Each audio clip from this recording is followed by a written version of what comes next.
I'm Jessica, the Museum Guide, and today I'm in Amsterdam's Rijksmuseum, one of the most impressive art collections in the world. The Rijksmuseum is truly one of the most interesting and overwhelming museums that I've ever been to, telling the story of Netherlandish culture and history through its anthropological objects, medieval artifacts, colonial acquisitions, and its fine art. Today we're going to spend around an hour touring the most famous paintings and objects in the collection, covering 10 different topics from the medieval weepers to 19th century paintings, including Van Gogh, and we'll talk about the pronunciation of that name later as well, so hold your comments. The star of any visit to the Rijksmuseum is its collection of paintings by the so-called Dutch masters. That's a controversial name that not all Dutch people continue to use. More on that later. I'm talking about exceptional works by Johannes Vermeer, Rachel Reich, Jan Steen, Frans Hals, Judith Leyster, and of course, Rembrandt van Rijn, whose Night Watch is the crowning glory of the Hall of Honor. The Rijksmuseum was originally founded in The Hague in 1798 and later moved to Amsterdam in 1808. It was originally located in the Royal Palace. However, by the end of the 19th century, it was decided that the spectacular collection needed a larger home, and this monumental Gothic revival building was designed by Pierre Cuypers and opened in 1885. If you visited Amsterdam between 2003 and 2013, the Rijksmuseum was closed. It underwent a 10-year renovation, which cost 375 million euros. Now it's the most visited museum in the Netherlands, and that says a lot in a country full of wonderful museums. Today, it boasts 8,000 objects of art and history on display, carefully chosen from their total collection of 1 million objects, dating from the years 1200 right up to 2000. Now, I fully intended just to make a top 10 list tour today, but what I encountered was so much more interesting and vast than a typical art collection. So I'm doing things a little bit different today. In addition to focusing on some celebrated painters, I've created a top 10 list that focuses on broader themes in this museum and in Dutch art in general. As with all of my top 10 lists, I've ordered this mostly chronologically with a few exceptions. If you'd like extra content, head over to my Patreon channel. Every month I release at least one extra video tour, and I've got some great ones coming up soon, including oddities in London, off the beaten track Paris museums, and so much more. So if you're ready, let's dive into this fascinating collection. Let's start our tour today by going back to the 14th and 15th centuries here in the Rijksmuseum's medieval collection, which was one of the highlights for me. If you've watched a few of my videos, you may already know about my obsession with Burgundian funeral effigies. I featured this one of Philip Pot on my video of Off the Beaten Track Louvre, and I've got some great similar ones coming up in Canterbury Cathedral. Now these are a little bit different, though no less astonishing. These are the weepers from the tomb of Isabella of Bourbon. They were first created as wooden models by Jan Borman II and then cast in bronze by Reinier van Tienen in Brussels in 1475. These are small statues known as pleurants in French. They act as mourners in effigy, providing 24/7 grief for an important person. And important she was. Isabella was the wife of Charles the Bold, Duke of Burgundy. Their daughter Mary was so distraught that she built an elaborate funeral monument for her mother in the Abbey of St. Michael in Antwerp. These 24 weepers represent real family members and ancestors, creating a visual representation of the Grand Burgundy dynasty. Just look at their faces cast down in mourning, and their hats and headdresses. Each one is completely unique. Sadly, the original tomb carved from black marble was dismantled in August 1566 during the iconoclastic fury that saw the destruction of objects considered too idolatrous. 14 of the weepers were either destroyed or looted. Later, other surviving elements were lost when the church was destroyed in the French Revolution, though Isabella's effigy survives in Our Lady's Cathedral in Antwerp. As for some other medieval highlights, we can see here the 12th century tympanum of Egmont. The tympanum is a semicircular bit of decorative wall over the entrance of a building. This one was originally set over the portal of the west front of the Abbey Church in the Byzantine Benedictine monastery, and I'll mention Egmont Abbey very soon. Now here we have a reliquary of Saint Ursula surrounded by just some of her 11,000 virgin handmaidens. She follows me around. Now, one of these reliquaries is included in my Patreon only video about the Musée Cluny, and I do hope to go to Cologne very soon. Now, Ursula was a Romano-British saint. In the 4th century, she set off from the southwest of England in a pilgrimage before she was set to meet her future husband, the pagan governor of what is today Brittany and Normandy. Now, on their way to Rome, they ended up in Cologne, where it was being besieged by Huns. Ursula refused to marry the king of the Huns, and there all the virgins were beheaded in a massacre. Ursula herself was shot with an arrow in the year 383. There's a wonderful church dedicated to Ursula in Cologne, covered with her and her virgin's bones. And there are reliquaries like this one all over Europe, and I encounter them everywhere I go. I love them. I only just realized too that the Virgin Islands are named for Ursula and her virgins. Now look here at these shields and mailcoat. Wow, there is a lot of armor to look at, and definitely not my area of expertise, but so vital to life in medieval Europe. Now here's a terracotta bust entitled The Virgin as Mother Dolorosa, Our Lady of Sorrows, sculpted by an Italian living in Bruges, Pietro Torgiano or Torginini. He also sculpted this bust of Henry VII, which is at the Victoria and Albert Museum. This dates to 1510, so it's the very end of the medieval period, right as we're heading into the Renaissance. Mater Dolorosa, or Mother of Sorrows, refers to the increasing practice of devotion to Jesus through meditating on the experiences of his mother Mary. This is often called affective piety, that is, it evokes such strong emotions to really bond you with your God. In this form of worship, Mary is iconographically depicted with 7 swords stuck in her heart, symbolizing the 7 sorrows in her life. As many of you know, I travel a lot to visit different museums, and I visit my home city of Vancouver at least once a year. I used to spend a fortune on roaming or pay-as-you-go SIM cards, but then I found Airalo, the sponsor of today's video. My husband, my mom, and I have all used Airalo for the past couple of years, and I was really stoked when they approached me for this video. With one of their 100% digital eSIMs, I don't have to buy a new SIM for every country that I go to, and I don't have to pay crazy roaming fees.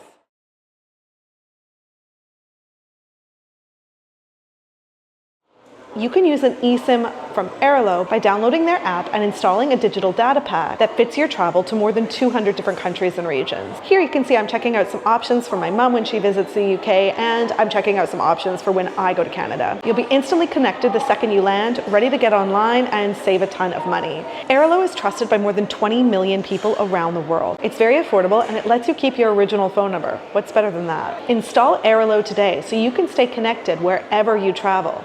Use my code GUIDE3 to save $3 off of your first digital eSIM. That's GUIDE3 to save some money and stay connected. Now let's get back into the museum. Now here is our second category, Renaissance art. Let's leave the 14th century behind and make our way into the late Renaissance of the 15th century. Here at the Rijksmuseum, we tend to focus more on the Golden Age, that is the 17th century, but it's worth spending some time here as well. Remember, I briefly mentioned Egmond Abbey. Well, here we have the self-portrait of Jacob Cornelius van Oostsanen. He's quite an enigmatic character, and most of what we know about him comes from the archives of Egmond Abbey, regularly commissioned his works.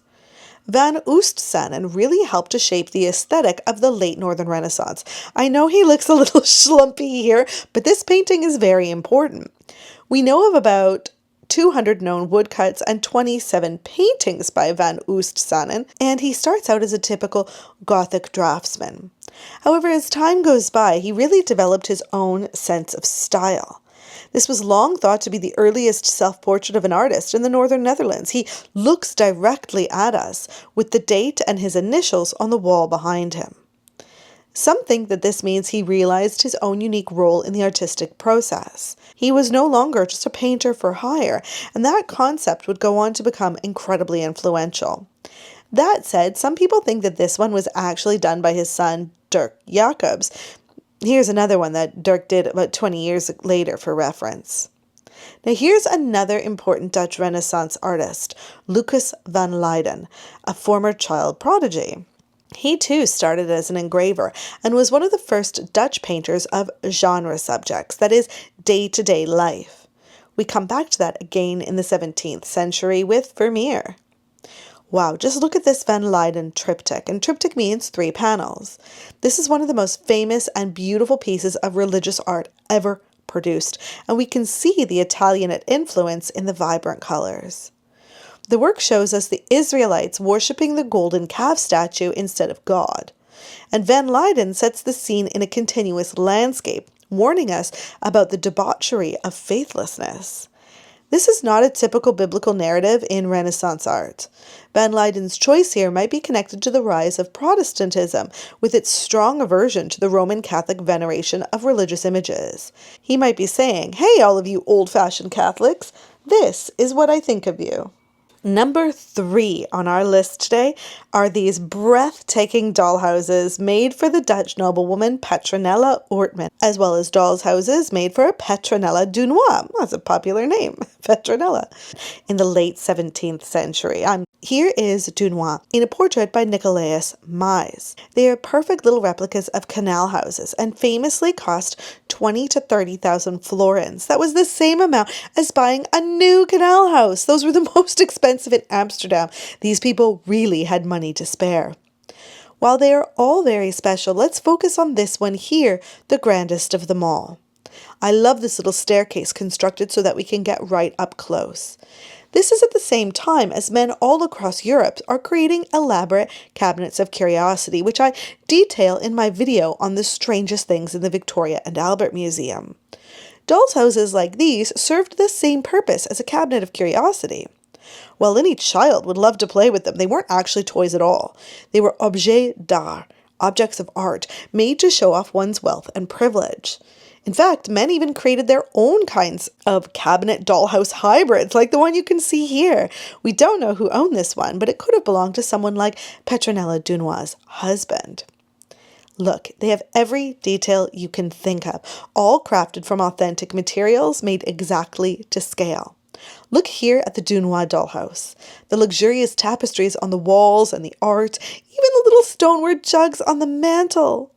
Like the houses of the wealthy of the day, this house has 2 kitchens. We can see the show kitchen here at the bottom left. This was a place to display porcelain, entertain guests. However, the real work took place in the working kitchen right next to it. This was for cooking, washing up, tending the fire, and fetching water. Now let's look back at the Ortman house. Everything is perfect. Each object made by expert artisans and tradespeople, from wood carvers and basket weavers to silversmiths and glass blowers. They were all commissioned to make the miniatures. Petronella even commissioned artist Cornelius Dussart, whose work today hangs in many of the world's prestigious museums, to paint 2 miniature market scenes, the quack and the tradeswoman. I especially love the mural on the wall of this formal sitting room. Just like today, you might be able to come and view the dolls' houses, providing one of the Petronellas deemed you fit. You could make an appointment to come and have a look. If she accepted your request, she might show you some of the wonders of the house, such as real running water in the kitchen and 83 leather-bound books in the library. My favorite room is the lying-in room, a very important domestic space for women. After giving birth, a mother might remain in bed for as long as 6 weeks, which sounds heavenly, but friends and family paid frequent visit, which not every new mom wants. But it's so cool that this room is included. Sadly, all of the original dolls have been lost, except for a baby in a cradle, swaddled in a christening gown made of pink and blue silk. This doll's house is so iconic and storied that it was the subject of its own portrait by painter Jacob Appel. You can see on the edges that the house was originally protected by yellow curtains so it could be tucked away and revealed when she wished. Now, number 4 on our list, we're here to talk about Rembrandt, and especially the Night Watch. I've spoken about Rembrandt in the past, about the Louvre and the National Gallery, and so it's only fitting that I speak about him here at the Rijksmuseum. They hold the world's largest collection by the troubled yet brilliant painter. He was incredibly prolific, but he was also terrible with money, and he had a scandalous personal life. Unlike the other so-called masters of the Dutch Golden Age, Rembrandt never traveled abroad, but was still very influenced by the Italian Renaissance painters and Dutch and Flemish artists who had studied in Italy. They would bring copies back with them, and paintings would visit Amsterdam on tour. From these works, Rembrandt developed his signature style, full of drama, with bold contrasts between light and dark, and his rough, experimental brushwork. If you would like a video just focusing on Rembrandt's house, let me know in the comments. Now, you could spend all day here at the Rijksmuseum just looking at Rembrandt's work. They hold 22 Rembrandt paintings along with 60 drawings and hundreds of prints, but we're just going to focus briefly on a few before we move on to his most famous. Here we have some paintings from earlier in his career. The museum has placed them in an adjacent room rather than in the Hall of Honor, as if to say that the master hadn't yet reached his peak. These include the portrait of Johannes Vermeer, a 1633 oil-on-canvas portrait of the Remonstrant preacher and writer, and here the portrait of Mary at Tripp. Then we have this wonderful 1628 piece, self-portrait with disheveled hair, painted when he was just 22. I was up to a lot of no good at 22, and by the looks of it, so was Rembrandt. I just can't get over how young and fresh he looks here. This is one of more than 80 known self-portraits of Rembrandt. Here's another one, self-portrait as the Apostle Paul, 33 years later at the age of 55. We can see the handle of a sword poking out of his clothes, and he's carrying a manuscript. These are traditional attributes of Paul. Rembrandt encourages us to engage with his self-portrait and therefore ourselves to evoke a more personal relationship with this biblical figure. Just look at the turban and its blend of ochre and cream. The thickness of the paint, known as impasto, gives it a rough textural feel and adds to the personal nature of the work. This is another of the Rijksmuseum's most famous Rembrandt works. This is Isaac and Rebecca, aka the Jewish Bride. In this work, we can see that Rembrandt has also layered the paint thickly, and here he's used another of his signature moves. He's used the butt of the paintbrush to scratch into the wet paint to add to the texture and design, especially on the elaborate clothing. In this scene, Isaac and Rebecca are caught in an embrace. They had been pretending to be brother and sister to prevent him being killed and her being captured by the king. They think they're alone, but the king is actually spying on them. Here is a young woman in fantasy costume. Beautiful. This looks like Saskia, who he was engaged to at the time and would later pass away at only age 29. She's probably the model here. The clothing she's wearing are from centuries earlier. I know it's hard for us to tell, but a contemporary viewer would be able to see that. This probably means that it's a tronie. That means it's a study for a specific character in folklore or an eccentric figure. Frans Hals was really known for his tronies. Rembrandt may be known for his self-portraits and his scandalous personal life, but his large-scale paintings are the crowning achievements and his most ambitious works. Here are the Syndics of the Drapers Guild, this is just known as the Syndics. With most group portraits of the time, we would expect to see the subjects, in this case city bureaucrats, all posed and looking very serious. But in this painting, they're in the middle of action. We're almost interrupting them, which gives it a lot of character. But the most famous Rembrandt painting here at the Rijksmuseum, and one of the most famous in the world, is the Night Watch. It's the museum's most celebrated and largest at 12 by 14.5 feet. The entire collection is built around it. Believe it or not, when the Rijksmuseum was being constructed, they created a trap door right beneath this painting so that it could be quickly removed in case of a fire. It's an enormous painting. All of the subjects are life-sized, and you've probably noticed that it's in its own gallery that is currently closed. Yes, Night Watch is being restored, but in a really innovative and I think cool way. They've decided to do the restoration in public instead of whisking it away to a back room. 8 layers of varnish are being painstakingly removed to ensure the painting looks its best and withstands the test of time. At first, I thought it was kind of a bummer to see it this way, but now I actually count myself lucky to have witnessed this moment in the painting's life. Let's watch for a moment as the experts work on the canvas. But this isn't the first time the painting has been restored.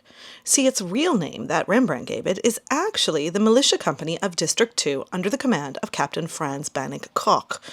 Doesn't roll off the tongue quite as easily as the nickname the Night Watch, which was given to the painting in the 18th century because of a thick layer of smoke-darkened varnish that made the painting look like it was happening at night. It's actually the day. The painting has also been plagued by repeated attacks, and that old varnish actually protected it when, in 1911, a jobless shoemaker attempted to slash the painting with a shoemaker's knife to protest the poor job market. He couldn't get through the layers of varnish. Another attack occurred in 1975 when unemployed schoolteacher Wilhelmus de Rijk tried to slash through it with a bread knife. He was more successful and slashed through it several times. To repair this damage, it was restored in the late 1970s, and you can see some of that work being done here in this old archival news footage. That old varnish was removed as best as possible and a new layer of clear varnish added. That was the best practice at the time. However, techniques have improved since then, and that is one of the layers that's being removed right now during Operation Night Watch. Now, believe it or not, this painting was attacked again. In 1990, an escaped psychiatric patient sprayed acid onto the painting, but the varnish yet again protected it. Wait, guys, are we really sure we should be removing it? But let's have a good look at what's actually going on in this very famous painting by Rembrandt. Like the sampling officials, the Night Watch depicts officials in the midst of action. This is no staid and static scene. Rembrandt uses tenebrism, that is, a high contrast of light and dark with lots of shadows adding interest and depth. We can see the company of civic militia guards moving out, led by Captain Franz Banning Gogh. He's the one dressed in black with a red sash, and here's his lieutenant Willem van Huytenberg dressed in yellow with a white sash. Then we see Ensign Jan Vischer Corneliussen. He's carrying the company's colors, but then we see the odd man out, or the odd girl out. This little girl carrying a dead chicken on her belt. No, that wasn't the style of the time. It references the traditional emblem of the Klauweners, which was a golden claw on a blue field, and therefore the girl is meant to be a personification of the company. Now let's move on to Johannes Vermeer. He's number 5 on our list. Johannes Vermeer lived from 1632 to 1675, and he's another of the great Dutch Golden Age masters featured in the Hall of Honor. We will talk about the Hall of Honor in its entirety coming up next, but I knew I needed to talk about Vermeer on his own. Did you know that he wasn't that popular during his lifetime? Well, believe it or not, auctioneers would add fake Peter de Hoogh signatures to Vermeer's work so that it would sell for more. He only gained a reputation for greatness about 200 years after his death, when French art critic Etienne Joseph Thoré noticed his exacting attention to light, color, and form. Now, Vermeer's personal life was long a mystery, giving him the nickname the Sphinx of Delft. But we do know that he had 14 children with his wife Katharina. He didn't earn a lot of money in his lifetime as a painter and an art dealer, and he often used his daughters as models. Sadly, he died at the extremely young age of 43 in 1675, leaving his large family in considerable debt. His paintings depict quiet scenes of everyday life. There are 34 known Vermeer paintings, and 4 of them are here at the Rijksmuseum. The Met in New York, by the way, has 5, the most of any museum. Let's have a look at the 4 that are here, and I'll show them to you in chronological order. Let's start with The Little Street, Delft. For such a famous painting, it's always strange to see how small Vermeer's works actually are. This one depicts a moment in the life of a 17th century Dutch town. This is one of 3 Vermeer's paintings of Delft. Just look at the incredible details. We can see the triangle of the house and the straight angles of the street. Vermeer painted the walls, stones, and brickwork with an additional layer of paint to give them more depth and feeling. It's an incredibly realistic piece of work, especially when you consider the relatively limited number of pigments used. Perhaps due to his limited budget, he has worked with just a few colors to create this contemporary street scene. We believe that the site is Vlamingstraat, a street with a narrow canal at the present-day numbers 40 and 42, but no one is sure. Next, we have the Milkmaid, painted around 1657 to 1660. In this painting, we can almost meditate upon a maidservant pouring milk. She's completely absorbed in what she is doing. The painting is still, other than for the streaming milk. Even the woman is more like a statue. But just look at the way that he has depicted the light hitting all of the different objects in the room. Wow. And it's innocent, right? I mean, what could be more innocuous than a woman working in a kitchen? Ah, well, We aren't familiar with the symbolism of the centuries preceding Vermeer's time. Milkmaids and kitchen maids were assigned a reputation for scandalous behavior in art, comedy, and theatre. Many Netherlandish artists included reference to their amorous nature, from the subtle to the crass. In this Peter Touwal's 1620 kitchen scene, the chicken roasting on the spit is meant to evoke male and female anatomy. Vermeer is actually quite understated here. Look here at the image of Cupid on a Delft tile next to her foot warmer. This little clue is meant to imply that she is easy to arouse. Ooh la la. Now here is a woman reading a letter, painted in 1663. This is actually the first Vermeer that the Rijksmuseum acquired.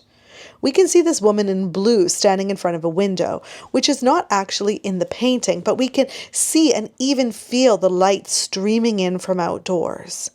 We can see that she sort of looks pregnant, but remember, the fashions of the day could simply be suggesting pregnancy. It was actually really rare to depict pregnancy in art in the 17th century. So this might sort of be like the Arnolfini portrait from 200 years earlier. She isn't actually pregnant either. We can't see the contents of the letter she's reading, but here are some clues to its contents. Look at the maps on the wall of the county of Holland and West Friesland. Maybe this letter is from her traveling husband. However, it might not be so simple. Look at the box of pearls here, barely visible. Perhaps she is reading a letter from a lover. Pearls can be a symbol of vanity. Finally, let's look at the love letter, painted around 1669. Just as with the other indoor scenes, this is a very personal moment. The tied-up curtain in the foreground helps to give the impression of privacy. These little curtains also reference the very real curtains that were also hung in front of the Dutch paintings of this period. So this is kind of trompe-l'oeil. We know that this is a love letter because, again, of the symbolism in the rest of the painting. She is carrying a cittern, which was a kind of lute associated with carnal love and sex. Also, the word luet was slang for vagina.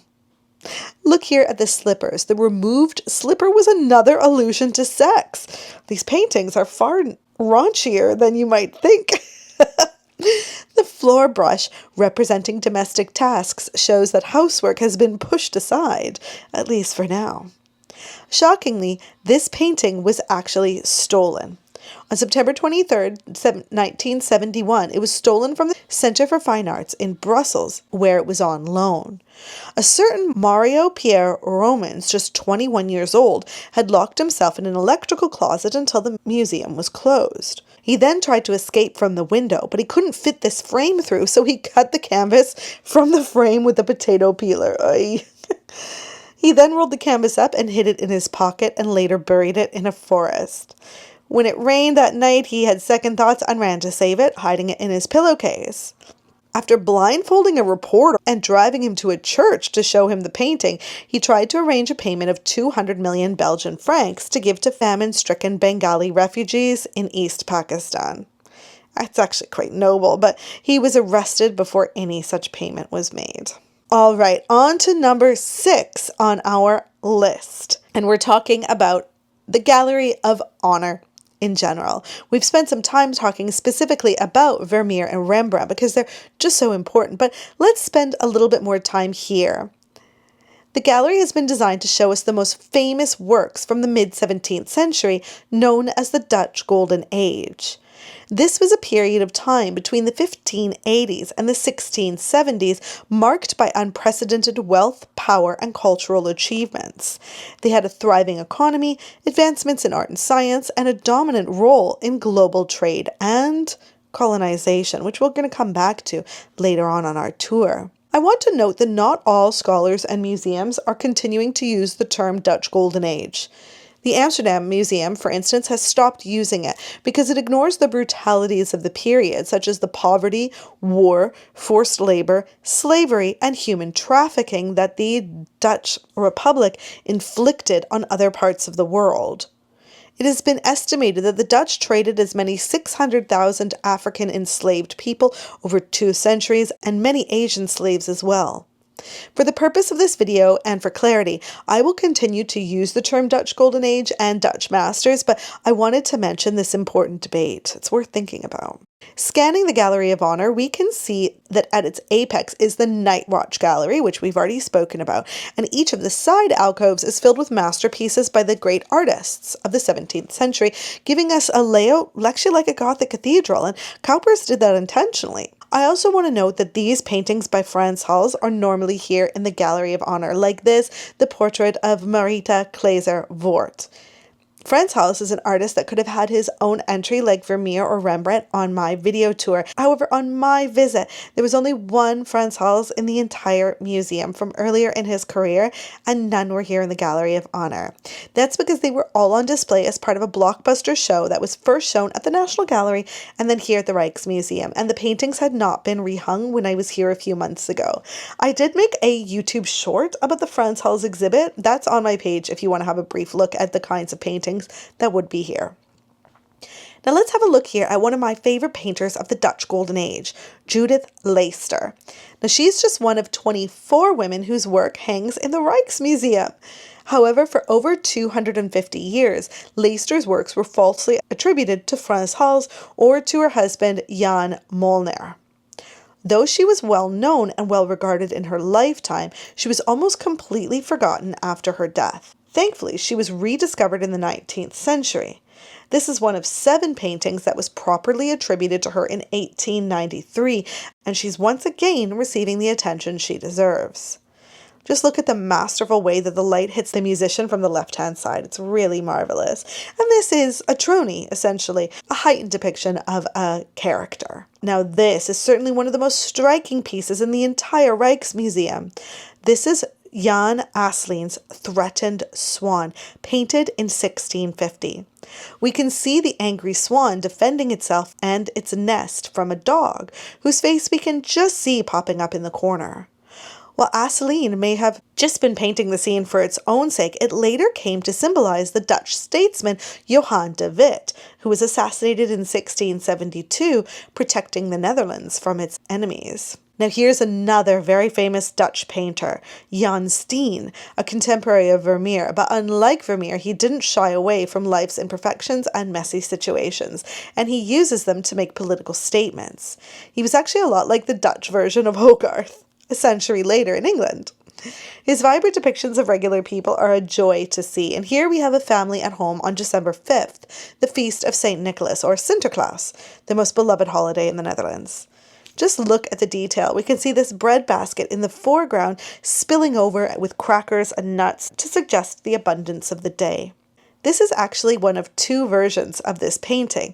This one made for a Catholic family. The little girl holds a doll dressed up as John the Baptist, while in another version, which is in Utrecht, she has a piece of round gingerbread. In fact, over by the chimney, one of her siblings holds a gingerbread man in the shape of St. Nicholas, and this was actually a symbol of the struggle between Catholics and Protestants, as it was seen as saint worship and these gingerbreads were banned. Here we have Dutch ships on a calm sea. This 1665 work is by Dutch marine artist Willem van de Velde the Younger. That's fun to say. In this piece, he depicts the importance of the shipping trade taking place off the coast of the Netherlands. That's another topic we're going to come back to, maritime paintings. Just look at the incredible detail of the vessels and of the realistic sea and sky. This almost looks like a photo, hundreds of years before photography. Here we have a 1645 work by Jan van Goyen, a pioneer in the Dutch landscape painting, and this is called A View of a Town on a River. Van Goyen is notable for never shying away from this country's legendarily damp and chilly weather, so everything is a little bit muted on this cloudy day. Everyone in the painting is in movement. They are on boats and in carriages, but we can see this inn with a swan on the signboard. Here's a place where they can all stop and rest. Okay, so we've seen some of the highlights of the Gallery of Honor, and of course, I'm not talking about every famous artist and painting here. You'll have to visit to see even more, but I want to pay special attention to the brilliant still life paintings that are here in this room, as well as in the few of the other rooms nearby. So number 7 on our list today is Dutch still life painting. I must admit that I used to be quite bored by still life paintings. After all, I know what an apple looks like, but learning more about their symbolism and their often very dark meanings got me hooked. So before the Dutch Golden Age, still life painting was considered something too pedestrian for masters to paint. But as the Dutch began to acquire overseas colonies and the country's wealth skyrocketed, more and more people had money to commission great works for their homes. And yes, while they wanted their portraits or images of great ships, they also wanted pieces that could convey their vast wealth. Therefore, we get an explosion of work depicting the most decadent objects and food imaginable. Ornate tableware, fine silk tablecloths, golden vessels, fancy cups, and the most expensive food. All of these were fitting subjects for still life. And these paintings would go on to inspire many painters like Cézanne, who revolutionized the still life yet again during the Impressionism period. But here let's start with Still Life with Cheese by Floris van Dijk. This is an early work in this genre. Van Dyck was a Haarlem painter, and this is from 1615. He has depicted a nice stack of the most common Dutch food, cheese. Just look at the texture. This is so lifelike. We also have some more exotic snacks here, though. For instance, the grapes and olives would have come from the Mediterranean, so they were luxury status symbols. Even the apple bowl is a symbol of luxury. It is a carac, or a wan li fruit bowl, that was imported from China. I love the fantastical animal on the base of the spout of the silver flagon here too. Now look at the way that the plate dips into our reality by hanging off the edge of the table just slightly. It really looks over like you could reach and grab it. Now next, let's have a look at Still Life with Turkey Pie by Peter Claes. This is 1627, 12 years later, and still life painting has changed. Instead of the simple stack of cheese, we have an entire turkey pie.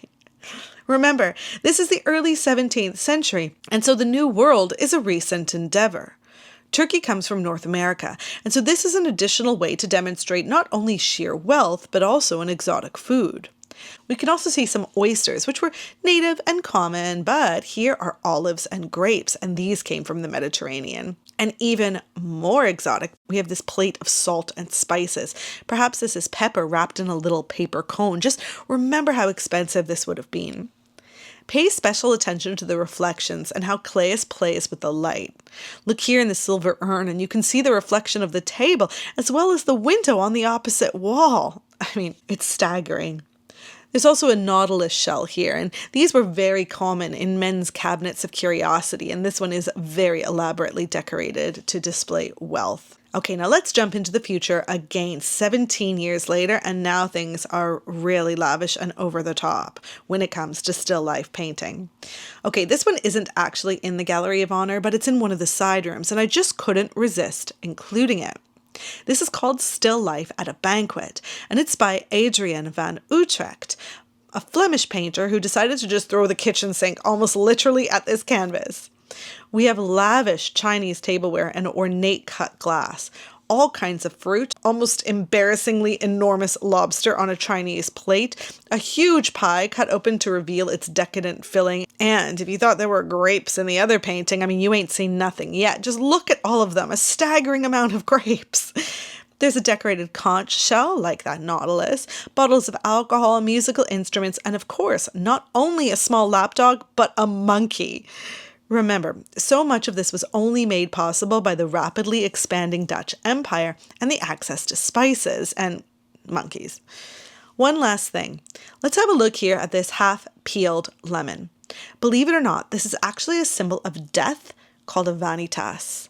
Essentially, in very Protestant Amsterdam at this time, the half-peeled lemon was meant to remind us that life was short, and we should therefore behave accordingly while on earth in order to secure a favorable afterlife. In Dutch still life painting, you can also look out for overturned water glasses, smoking oil lamps, clocks and watches, and of course, skulls. These are all symbols of impending death.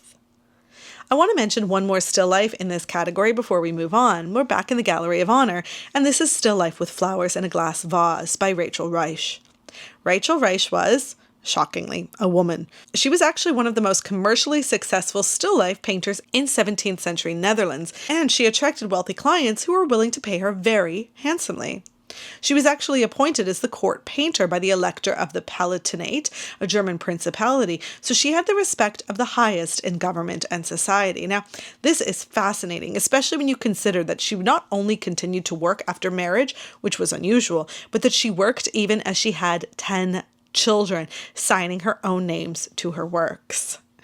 You've probably already noticed that she forgoes food in order to paint wonderfully realistic flowers. But like the half-peeled lemon, flowers were also a popular vanitas, depicting the fleeting nature of life and its quickly fading beauty. Usually when I talk about female painters, they share one thing in common. Their husbands or their fathers were also painters. Well, yes, Rachel's dad was Friedrich Reich. He was a botanist and an anatomist who drew detailed drawings of his specimens. In fact, Rachel would advise him on how to make his still lifes more balanced and appealing. Now, before we leave this period of time is entry number 8 on our list.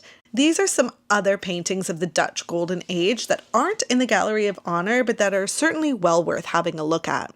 Here we have another massive piece. This is a group portrait oil painting by the Dutch painter Bartholomeus van der Hulst. We can see a group of men in the immediate aftermath of the Peace of Münster, the 1648 treaty between Spain and the Netherlands that had been negotiated for many years. These men, members of the Civic Guard Guilds, are contemplating their freedom from active duty, and these guys are life-size, like in the Night Watch. It's really huge. Next, this is a really beloved painting, especially at Christmas time. This is called Winter with Skaters by Heinrich Averkamp. It's a bit earlier, from 1608, and references this famous work by Peter Bruegel the Elder from 50 years earlier. These were painted during a time of a little ice age in Europe, so the winters were unusually cold and snowy. I love the details throughout. Everyone's all bundled up and doing their daily chores, and this group of fishermen are trying to free a frozen sailboat. Look here, there's a dog gnawing away at a carcass in the lower left corner, and here's how Averkamp signed his name as graffiti on the fisherman's hut. One more Dutch Golden Age painting. This duo is of philosophers Heraclitus of Ephesus and Democritus of Thrace, painted by Hendrik ter Brugghen in 1628. They're also known as the crying philosopher and the laughing philosopher.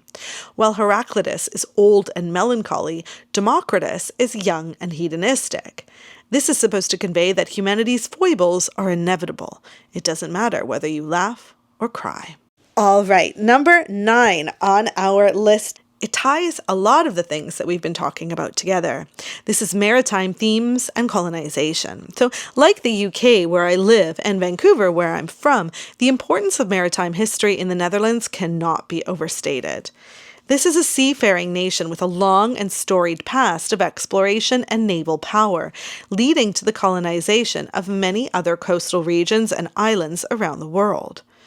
That's why you won't just encounter paintings and models of grand ships in 1 or 2 galleries. No, they're spread throughout the museum because they were present at every period in history. I was originally going to have maritime themes and the Dutch overseas colonies as 2 separate categories, but the more I thought about it, I realized that they are 2 sides of the same coin. The seafaring prowess of the Netherlands led directly to their role as colonizers. Now, today I'm going to focus on Indonesia, which the Dutch called the Dutch East Indies, but the Dutch colonized many places around the globe, including Suriname, parts of Brazil, parts of India, Sri Lanka, and various islands in the Caribbean, some of which they still hold today, such as Curacao, Aruba, and St. Martin. Now let's have a look at this painting, The Return to Amsterdam of the Second Expedition to the East Indies, Hendrik Cornelius Vroom. It depicts a moment that really changed everything. It celebrates the return of the Second Dutch Trading Expedition to the East Indies in July of 1599. This expedition was just one of the various voyages made by Dutch ships searching for trading opportunities before the formation of the Dutch East India Company in 1602. The Dutch East India Company would go on to have a monopoly on European and Asian trade. They sent nearly 1 million Europeans to work in Asia on 4,785 ships, taking more than 2.5 million tons of Asian trade goods and enslaving countless people. Just to contrast, the rest of Europe combined sent only 880,000 people between 1500 and 1795, and half the ships. This is really what I mean about the importance to both seafaring and to Dutch prosperity, and that's why I've combined these topics. In this painting, you can see an accurate depiction of rigging, people on deck, and other really interesting small details. Here we can see a ship's model of the Prince Wilhelm. This is a typical 17th century Dutch ship, and the real Prince Wilhelm ship left Middelburg in 1651 for its maiden voyage to the East Indies and would ultimately sail to Batavia, which is what the Dutch called Jakarta, 5 times before sinking and leaving no survivors on its return voyage in 1662. Here is another model of a Dutch ship, this one 50 years later, and this is what a Dutch warship looked like at the end of the 17th century. It's an absolute fighting machine with 17 cannons. This model is fitted with a complete set of anchors, sails, and pulleys. It's as close to the real thing as possible. Of course, war and warships was just one way that the Dutch Republic could stay in power and maintain dominance over other European powers and maintain power over their colonies. Of course, the colonies could help fund the expenses of a big navy, which in turn could protect its colonies in this kind of vicious circle, and that made some men very, very rich. Rich enough for those dollhouses we saw earlier. Now let's move on to some of the pieces created in a colony, Indonesia. These are Javanese court officials and done in oil on paper. They date to between 1820 to 1870. These are true members of the Javanese elite. Their clothing is richly dyed with batik motifs. Batik is a traditional wax-resist dyeing technique, and these designs signal where they come from and their rank and status. People are always reaching for power, and as in most colonial governments, a local elite was deployed to help manage and exploit other locals perceived to be below them. However, strive as they might, these elites would never be viewed by the Dutch as their equals. And we can see that here with this portrait of Reden Serif Busteman Saleh, attributed to Frederick Karl Albert Schruel. Now this painting dates to around 1840. Saleh was the heir to a Javanese regent family and he came to study painting in the Netherlands in 1829. He's depicted here as a European dandy to emphasize his new Eurocentric identity, but he could only find success painting Asian scenes in the Romantic style. He is often considered the first modern artist, that is, European-style artist from Indonesia. Finally, let's have a look at this model of a Javanese marketplace. Models like this one were usually created as souvenirs for Europeans. This model was meant to represent an idealized view of colonial society. It doesn't represent reality, but it sure is cute. We can see 154 figurines made of bread dough. Each has been carefully crafted to represent different population groups. We can see dancers, a gamelan orchestra, and a dignitary and his entourage all together in the marketplace. I really do find that this is a clear connection to the dolls' houses and cabinets that were popular a century earlier. People really like little models like this. Now here's number 10 on our list. Today is Van Gogh and other 19th century paintings. There's no way I can come to Amsterdam and not talk about Van Gogh. But before I do, let's address the elephant in the room, my pronunciation. Canadians say Van Gogh. That's how I was educated. That's how I've always learned. The British say Van Gogh. But the actual Dutch is more like Van Gogh. I can't really say that, and even that's really wrong. I literally don't have the phonemes to make the sound. So I will do what he asked we all do if we couldn't pronounce his name. I'll call him Vincent. So I've covered Vincent a few times, once in my first National Gallery video and again in my third Musée d'Orsay video. So I recommend you head there if you want some more autobiographical details. Amsterdam is of course also known for its iconic Van Gogh Museum. That's a short distance from here, but the National Collection needed to have a few pieces in their repertoire as well. Let's start by having a look at this. It's actually my favorite of his many, many self-portraits, and I was delighted to realize that it's the one held here by the Rijksmuseum. Vincent painted this self-portrait after moving to Paris in 1886. He was entranced by the new, more colorful style of French painting, and he was excited to try it out. Of course, he couldn't afford models, so he used his own reflections, as he did with about 25 self-portraits. Here, he sees himself as a fashionably dressed Parisian, but as a money-saving technique, this is painted on cardboard, not on canvas. Now let's back up in time a little bit. Vincent visited the Rijksmuseum in 1885, a few months after it had opened.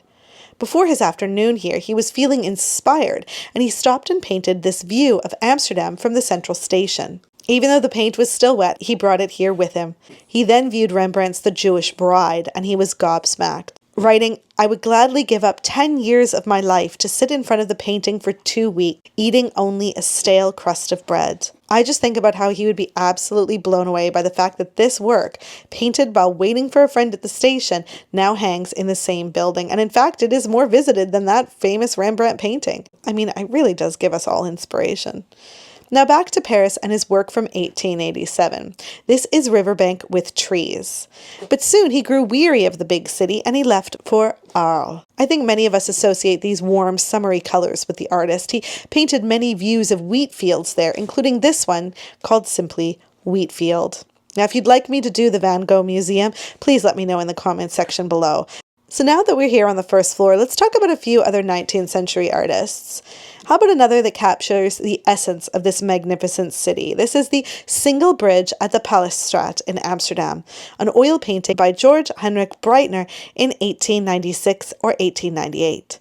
Breitner is considered one of the most important Amsterdam impressionists, and he's particularly known for his street scenes. Like his French contemporaries, he painted en plein air, that is, outdoors, with a smaller easel and the newly available paints in tubes. Now here are two paintings by a female artist, Therese Schwartz.